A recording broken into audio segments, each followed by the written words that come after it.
ये car Maruti Suzuki Swift है petrol. तो ये कार का फ्रंट से एक्सीडेंट हुआ था, जिस वजह से इसका जो बम्पर है फ्रंट और रेडिएटर है ये लीकेज हो गया था, जिस वजह से इसका पूरा कूलेंट जो है ख़त्म हो गया था। तो कस्टमर ने ऐसे कहा है कि गाड़ी ज़्यादा चली नहीं है, 5-6 किलोमीटर चली है। तो हमें लगा कि ज़्यादा ओवर हीट हुई नहीं होंगी, गैसकेट वगैरह गई नहीं होंगी। तो हमने इसका सबसे पहले रेडिएटर है वो न्यू रेडिएटर डाला था।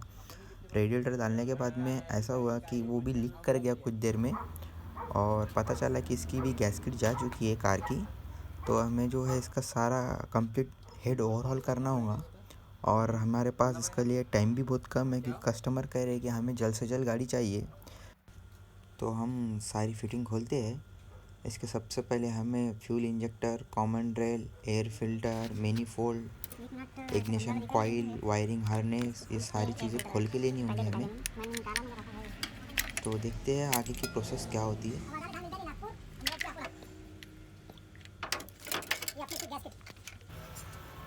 ये इसकी कॉमन रेल है फ्यूल इंजेक्शन की, ये भी हमें खोलना है।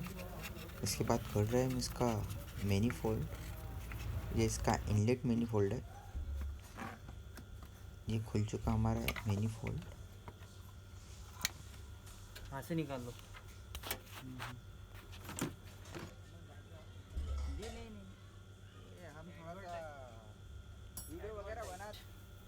इसके बाद खोल रहे हैं इसकी छोटी मोटी फिटिंग्स, जैसे एसी कंप्रेसर हो गया, इसका वॉल कवर, काम किया हुआ है गाड़ी का। हाँ? काम किया हो गया। काम करा है इसके बाद खोल रहे इसके वी बेल्ट और वाटर पंप पुल्ली, ये रहा इसका वी बेल्ट। इसके बाद खोल रहे इसका हम साइलेंसर, मफलर और एग्जॉस्ट मैनिफोल्ड। तो ये खुल चुका है हमारा साइलेंसर, मफलर और एग्जॉस्ट मैनिफोल्ड। ये रही इसकी साइलेंसर पैकिंग। इसके बाद खोल रहे हैं हम इसका इंजन ऑयल, क्योंकि हमें इंजन ऑयल ड्रेन करना होता है इसका चेम्बर खोलने के लिए। जब तक के चेम्बर नहीं खुलेगा तब तक इसका टाइमिंग कवर भी नहीं निकलेगा। तो ये निकल चुका है इसका टाइमिंग ऑयल चेम्बर।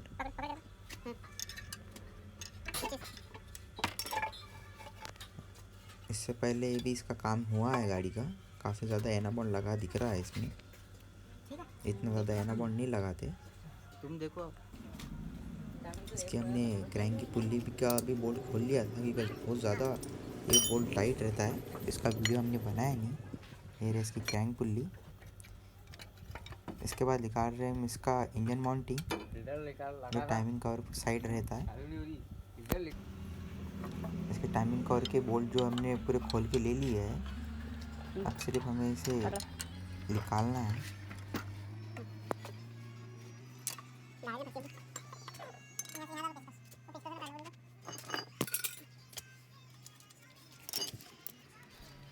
एक छोटे से पेचकस की मदद से धीरे धीरे कटाना होता है। कटा कटा के इसका टाइमिंग कवर निकलता है। ये निकल चुका है हमारा टाइमिंग कवर। टाइमिंग कवर निकालने के बाद हमने टाइमिंग चेन के ऊपर मार्किंग करके ले ली है पिस्टन को टॉप पर लेकर। ये रहा पिस्टन हमारे टॉप है क्वार्टर पिन के थ्रू। तो हमने इसके ऊपर मार्किंग कर ली है वाइटनर से मार्किंग। तो ये देखिए कैम शॉप पर हमने उस पर भी मार्किंग कर ली और क्रैंक पर भी। तो इससे जो हमें टाइमिंग मिलाने आसान होती है। जहाँ तक कि हम आपको ओरिजिनल टाइमिंग बताएंगे किस तरह से इसकी मार्किंग वगैरह आती है, लेकिन हमारे पास टाइम कम रहने की वजह से हमने इसे ऐसे ही मार्क किया है। इसके बाद खोलना है हमें इसकी कैप्स, जिससे कैम शाफ्ट जो है वो पकड़ के तो इसके 8 नंबर के बोल्ट रहते हैं, ये हमें कैप के बोल्ट पूरे खोलना होते हैं।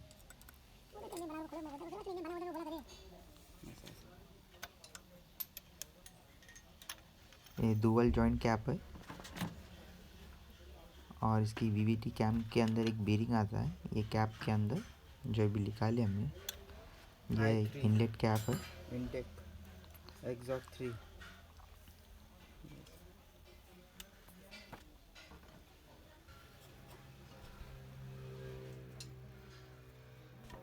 कैप निकालने के बाद हमें कैमशाफ्ट निकालना होता है इसके, और कैमशाफ्ट निकालने के बाद ही इसके नीचे जो है हेड के बोल्ट्स रहते हैं, तो इसकी हमें सारे बोल्ट ढीले करके लेना है। इसमें टोटली 10 बोल्ट आते हैं हेड के। ये बोल्ट है ना, हाँ, और एक बोल्ट ये बेरिंग के नीचे होता है, तो इससे पहले हमें ये बेरिंग निकालना होता है। इसके बाद ये हेड का बोल्ट खुलता है इसका। तुमने खोला है तो तुम्हें मालूम है इसके अंदर क्या है, इसके अंदर क्या है। तो निकालने के बाद ही आपको बोल्ट खोलना है इसका। तो हमने सारे इसके हेड के बोल्ट पूरे ढीले करके ले लिए हैं। ये रहे इसके 10 हेड के बोल्ट। इसके बाद हमें ये हेड के ऊपर कैमशाफ्ट लगा के देना है, और ढीले हाथ से हमें इसे टाइट कर देना है, ताकि जो हमारे वॉल की जो टिकली रहती है, जो सेट करके लेते हैं टैपेट, तो गिरना नहीं चाहिए करके हमें कैमशाफ्ट लगा के लेना है। ये इसका निकल चुका है सिलेंडर हेड। तो ये रहा इसका सिलेंडर हेड का सरफेस। तो इसे हमें पहले साफ़ और क्लीन करके लेना होगा, इसके बाद ही पता चलेंगे इसका सरफेस क्या है। और ये इसकी हेड गैस्केट, तो ये ओरिजिनल गैस्केट दिख रही है इसके अंदर, किसी ने डाला है इससे पहले भी। तो गैस्केट कहीं ना कहीं से बारीक वगैरह लीकेज होंगी, तो इसी वजह से जो है एयर बबल्स आ रहे थे। और ये इसका सिलेंडर ब्लॉक, तो हमें सबको क्लीन करके लेना है पहले हेड वगैरह को। ये स्केल की मदद से हमें इसके सरफेस को चेक करना होता है। अगर बेंड वगैरह रहेगा तो हमारा हेड नीचे या ऊपर दिखता है इससे, तो मैं ऐसा सबसे पहले चेक कर लेते हैं, क्योंकि हमारे पास टाइम कम है इसको बनाने का। तो हेड वगैरह हमारा ठीक कंडीशन में दिख रहा है। इसके बाद हम इसका ब्लॉक का सरफेस, पिस्टन वगैरह क्लीन कर रहे हैं, जितना भी हमें कार्बन है सब निकालना है इसका। और पॉश कंडीशन में लाने के बाद हमें चेक करना है कि सरफेस की ज़रूरत है या नहीं, क्योंकि हमारी गाड़ी ज़्यादा चली नहीं है। अगर ज़्यादा चली होती तो जो हेड है वो काफ़ी बेंड हो जाता, और ब्लॉक का भी सरफेस करने का हमें ज़रूरत पड़ सकती थी। तो देखते हैं अभी ज़रूरत पड़ती है या नहीं। साइन पेपर वगैरह से हमें क्लीन करना है। ये सबसे बारीक और लेथ का पेपर है ये, तो हमें साइन पेपर के हल्के हाथ से इसे घसना है, ताकि जो ब्लॉक का सरफेस अच्छा शाइन करे और कोई मार्किंग वगैरह ना आए ज़्यादा। तो हमारा जो इसका ब्लॉक का सरफेस है वो एकदम क्लीन कर लिया हमने, कहीं ख़राब नहीं है, कुछ नहीं है, और एकदम प्रॉपर शेप है इसका सिलेंडर ब्लॉक का। तो हमें इसका ब्लॉक वगैरह को सरफेस करने की कोई ज़रूरत नहीं है। इसके बाद हम इसका जो सिलेंडर हेड है ये भी चेक कर लिया है, ये भी ओके है। इसका मतलब हमारा जो गैस्केट है अब लगा सकते हैं हम इसकी हेड गैस्केट। ऐसा एकदम क्लीन चाहिए, प्लेन, और हेड भी कहीं बेंड वगैरह नहीं है, नहीं तो बेंड जहाँ होता है वहाँ पर प्रॉपर शेप में एक शेप बन जाता है, जिस वजह से हमारी गैस्केट प्रॉपर बैठती नहीं है। इसके बाद हम लगा रहे सिलेंडर हेड के अंदर, सिलेंडर ब्लॉक के अंदर डॉवेल। ये 2 डॉवेल आती है, ये दोनों भी सिलेंडर ब्लॉक के बोल्ट में लगती है। ये रही इसकी ओल्ड हेड गैस्केट की जो लीक कर गई, और ये लाया हमने ओरिजिनल जेन्युइन स्पेयर पार्ट। ये भी ओरिजिनल हेड गैस्केट है। तो हम इसे ऑयल लगा के लेते हैं पहले। ये गैस्केट आने को भी काफ़ी टाइम लग गया, 2 घंटे हमें गैस्केट लाने में ही लग गए, इस वजह से हमारा दिन भी कम पड़ रहा है। इसके बाद लगा रहे हम इसका सिलेंडर हेड। अकबर में इधर से पाइप अंदर डाल दो, बस रहने दो, इसको अलग सामने ला। इसका प्रॉपर शेप मिलाना होता है हमें पहले सरफेस पे, कहीं मारना लगना चाहिए, थोड़ा इजी तरीके से रखना होता है हमें। तो इसका सरफेस मिल चुका है, अच्छी तरह से मैच करके ले लिया हमने, ये लग चुका है। इसके बाद हमें इसके सभी बोल्ट को ऑयल लगा के लेना है, बोल्ट पर भी और बोल्ट के कैप के थ्रेड पर भी, ताकि जो हमारे जो बोल्ट्स है वो आवाज़ ना करने चाहिए। क्योंकि ये जो ब्लॉक है इसका जिसमें बोल्ट हमारे टाइट होते हैं, ये एल्यूमिनियम ब्लॉक होता है, तो इस वजह से कभी कभी बोल्ट जो है स्लिप कर जाते हैं या इसके जो थ्रेड है वो बाहर निकल जाते हैं। तो हमें इसे ज़्यादा टाइट भी करना नहीं होते है, तो हमें इसको ऑयल लगा के लेना है थोड़ा थोड़ा। तो हम पहला जो इसमें टॉर्क सेट कर रहे हैं 40 Nm टॉर्क। हाथ से ज़्यादा टाइट हो जाती है ये बोल्ट, क्योंकि एल्यूमिनियम बोल्ट रहते हैं ब्लॉक के अंदर बोल्ट।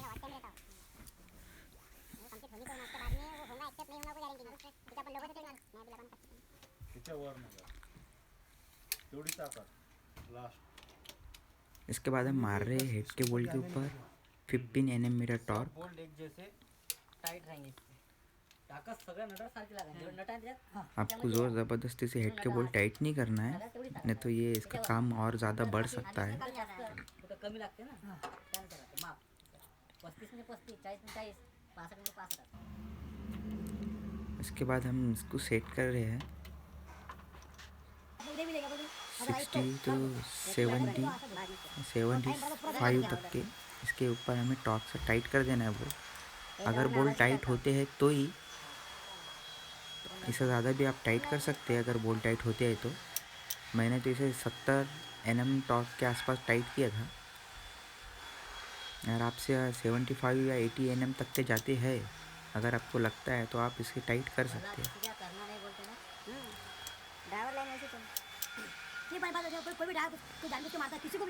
हमें धीरे धीरे इसे सब बोल्ट को टाइट करना है।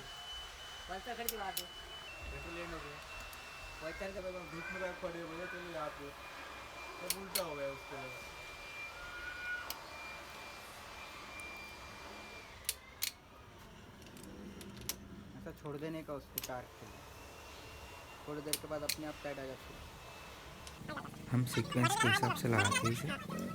तो इसके बाद हमने जो इसका बेरिंग था हेड के ऊपर वो बेरिंग लगा दिया है, और इसके बाद हम इस पर ऑयल लगा रहे हैं जो हमारे कैमशाफ्ट वगैरह इस पर थोड़ा फ्री लगे और सीज ना हो करके हमें ऑयल लगाना होता है इसे थोड़ा। इसके बाद रख रहे हैं हम इसकी इनलेट की VVT कैम, और उसके बाद लगा रहे हैं इसकी एग्जॉस्ट की कैम। तो ये है इसकी एग्जॉस्ट कैम।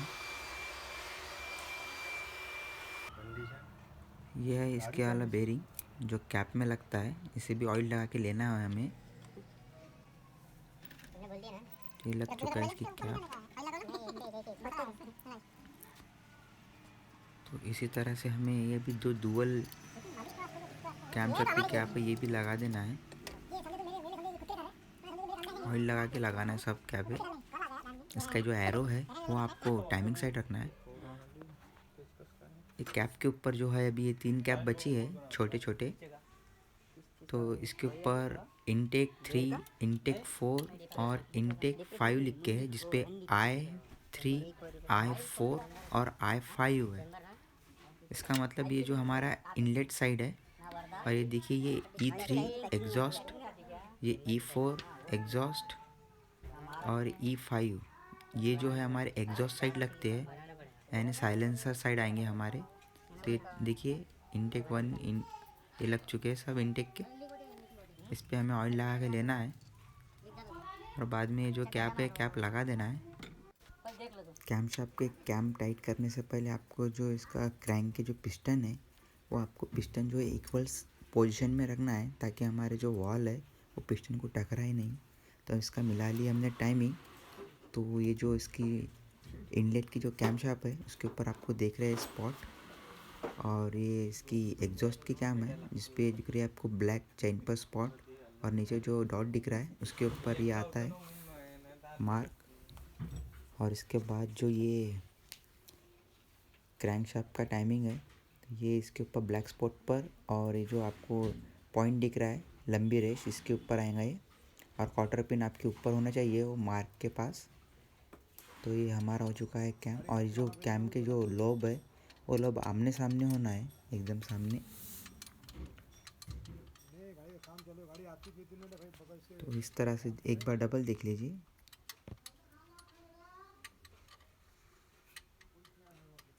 ये मार्क इसके ऊपर और ये मार्क इसके ऊपर, ये पॉइंट पर आता है इनलेट का, और वो एग्जॉस्ट पे आता है एरो वाला। और इसके सेम पीछे साइड में भी टाइमिंग होता है, तो इस तरह से जब जो फ्लाइट दिख रहा है आपको, ये फ्लाइट दोनों तरफ से आपको जो है इक्वल रखना होते हैं। हेड को मिला के एक बार चेक कर लेना है आपको। तो ये आपको इस तरह से चाहिए। तो ये हमारा परफेक्ट हेड और ब्लॉक का टाइमिंग एकदम परफेक्ट हो चुका है। इसके बाद में आपको घुमा घुमा के चेक करना है कहीं हमारा इंजन वगैरह जाम तो नहीं हो रहा है। इसके बाद आप लगे तो चाहे एक बार टाइमिंग चेक कर सकते हैं। तो ये रहा इसका टाइमिंग कवर। किसी ने इसके ऊपर काफ़ी ज़्यादा एनाबॉन्ड लगा दिया था, जिस वजह से चोक हो गया था ये। तो हमें काफ़ी कम एनाबॉन्ड लगाना है इसे। खास करके ऑयल गैलरी को लगाना तो वैसे रहता नहीं है, लेकिन सेफ्टी पर्पस के लिए आप थोड़ा बहुत लगा सकते हैं, ज़्यादा नहीं तो वो ऑयल के होल में जाके आपकी जो ऑयल लाइन है वो डैमेज कर सकती है और इंजन वगैरह कुछ सीज भी हो सकता है। तो ये हो चुका है हमारा टाइमिंग और फिटिंग। इसका ऑयल पंप तो ये में बिठाना होता है एकदम इसमें सेम मैच करके। तो ये बढ़ चुका है हमारा टाइमिंग कवर। इसके बाद लगा देना है हमें सारे बोल्ट्स इसके। अच्छे तरह से आपको डायवल में फिक्स करने के बाद टाइट कर देना है बोल्ट। ये सारे बोल्ट को हमें टाइट कर देना है।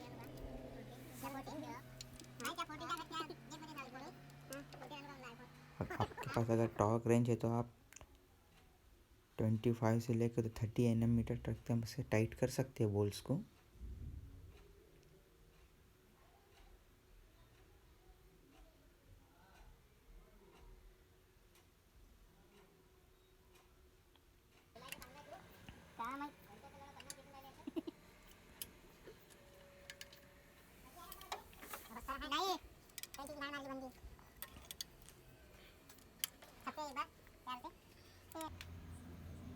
इसके बाद लगा रहे हैं हम इसका ऑयल चैम्बर को थोड़ा एनाबॉन्ड लगाना है हमें। और इसमें भी जो आपको ऑयल वाले जो होल है उससे थोड़ा दूरी रखना है। एनाबॉन्ड बहुत काफ़ी पतला लगाना होता है उस साइड, ताकि हमारा एनाबॉन्ड ज़्यादा आए ना। और ये लग चुका है हमारा ऑयल चैम्बर। इसमें कुछ 10 नंबर के बोल्ट लगते हैं। इसके बाद लगा रहे हैं हम इसका टैपेट कवर यानी वॉल कवर जिसे कहते हैं। इसे भी हमें एनाबॉन्ड मार के लगाना है, ऐसे टाइट कर देना है। इसमें भी 10 के बोल्ट आते हैं। हम काफ़ी फास्ट फिटिंग कर रहे हैं अभी। इसके बाद लगा रहे हैं हम इसका इनलेट यूनिकोड। इसे हमने थोड़ा बहुत क्लीन करके ले लिया है। इसके वैक्यूम वगैरह की भी पाइपलाइन आपको एक बार चेक कर लेनी है। तो ये लग चुका है हमारा इनलेट यूनिकोड। इसे भी हमें अच्छी तरह से टाइट करना है ताकि इसे एयर वगैरह लीक ना करे। इसके बाद लगा रहे हैं हम इसकी फ्यूल कॉमन रेल। ये रहे इसके इंजेक्टर और इस तरह से हम इसे ओइंग लगा के लेना है इसके अंदर। तो ये हमने टाइट कर दी है हमारी कॉमन रेल। इसके बाद लगा रहे हैं हम इसके इग्निशन कॉइल जो 4 होते हैं, 4 पिस्टन के हिसाब से। इसके बाद लगा रहे हैं हम इसका कैटालिटिक कन्वर्टर जो हमें पैकिंग के साथ लगाना है। और इसके जो स्टड और नट बोल्ट्स है हमें अच्छी तरह से टाइट कर देना है।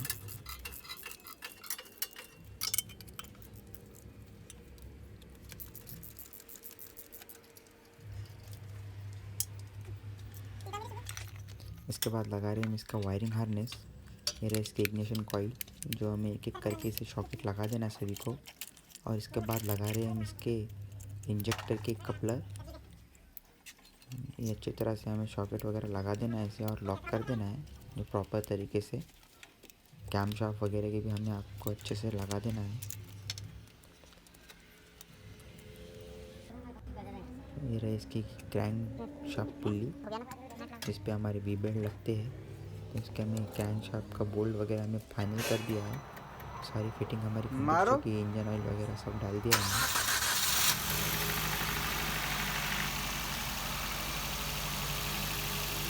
ये फायर की सेटिंग स्टार्ट हो चुकी है।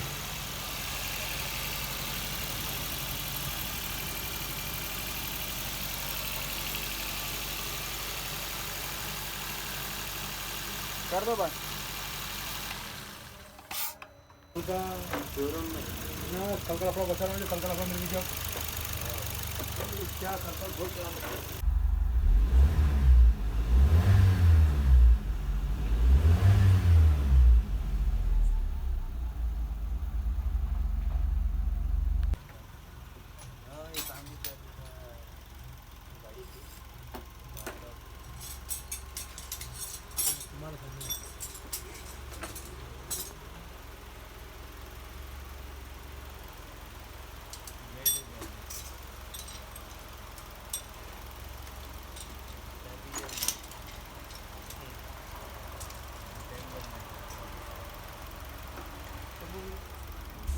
इस कार का जो रेडिएटर का फ़ैन है वो 18 से 20 सेकंड ही लग रहा है। इसका मतलब जो हमने हेड गैस्केट वगैरह फिट किया और पूरा काम किया एकदम परफेक्ट किया है।